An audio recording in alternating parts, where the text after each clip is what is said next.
Assalamualaikum warahmatullahi wabarakatuh. Kali ini saya akan mempresentasikan penjadwalan proses menggunakan teknik SCF primatif dengan angka genap. Oke, di sini kita punya PT yaitu urutan data, ada P1, P2, P3, P4, P5. Berarti kita ada 5 urutan data. Kemudian kita ada AT atau attack times, yaitu menit datangnya data. Kita ada menit ke-0, ke-2, ke-4, ke-6, ke-10. Kemudian ada BT atau burst time, atau waktu yang dibutuhkan untuk mengirim data. Ada 14, 8, 6, 2. Pertama P1, dimulai dari 0. Setelah itu kita lihat kembali ke tabel. Di menit kedua masuk urutan P2. Kita letak 2 dan P2. P2 membawa burst time 8. Jadi untuk mengetahui burst time yang dihabiskan di P1, kita lihat dari 0 ke 2. Yang sudah berjalan yaitu 2. Burst time 14 dikurang 2 sama dengan 12. Lanjut ke P2. Burst time-nya 8. Di menit keempat masuk P3, burst time-nya 6. Yang sudah berjalan 2 ke 4 adalah 2. Kemudian 8 dikurang 2 sama dengan 6. Lanjut P3. P3 membawa burst time 6. Di menit ke-6 masuk P4. Di menit ke-6 membawa burst time 2. Jadi 4 ke 6 berjalan 2. Kemudian 6 dikurang 2 sama dengan 4. Di P4 kan cuma membawa 2 burst time. Karena hanya membawa 2 burst time, dia dijalankan jadi 6, 7, 8. Berarti sudah 2. Habis. Kemudian kita silang. Jadi berhenti di menit ke-8, maka diurutkan sisanya.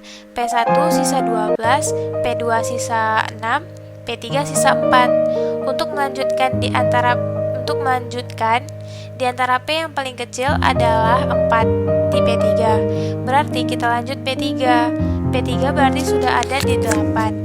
Karena P3 membawa 4, jadi 8 tambah 4 sama dengan 12.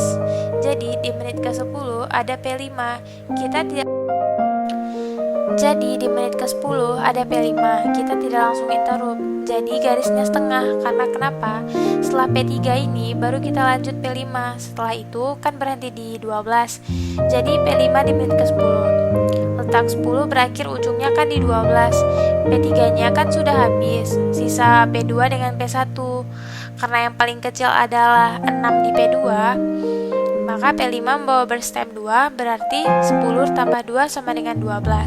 Kan burst time P5 2, jadi 12 tambah 2 sama dengan 14. Kemudian baru lanjut P2.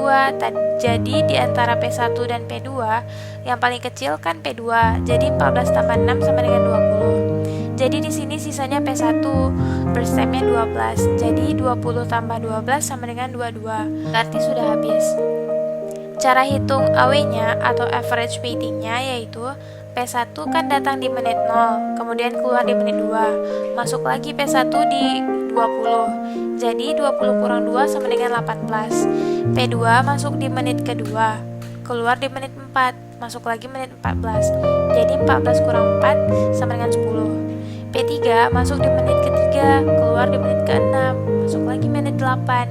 Jadi 8 kurang 6 sama dengan 2. P4 kenapa 0? Karena saat dia datang dia langsung dieksekusi, jadi habis, makanya 0. Tidak ada waktu delay atau waktu tunggunya. P5 masuk di menit ke-10, tapi delaynya ke-12 karena kita interrupt P3 dulu. Jadi kan masuk menit 12, harusnya masuk ke menit 10. Jadi 12 kurang 10 sama dengan 2. Kemudian semua hasilnya ditambahkan, hasilnya 32. Kemudian 32 dibagi 5. Kenapa dibagi 5? Karena urutan data atau PT-nya ada 5. Jadi 32 dibagi 5 menghasilkan 6,4 ms.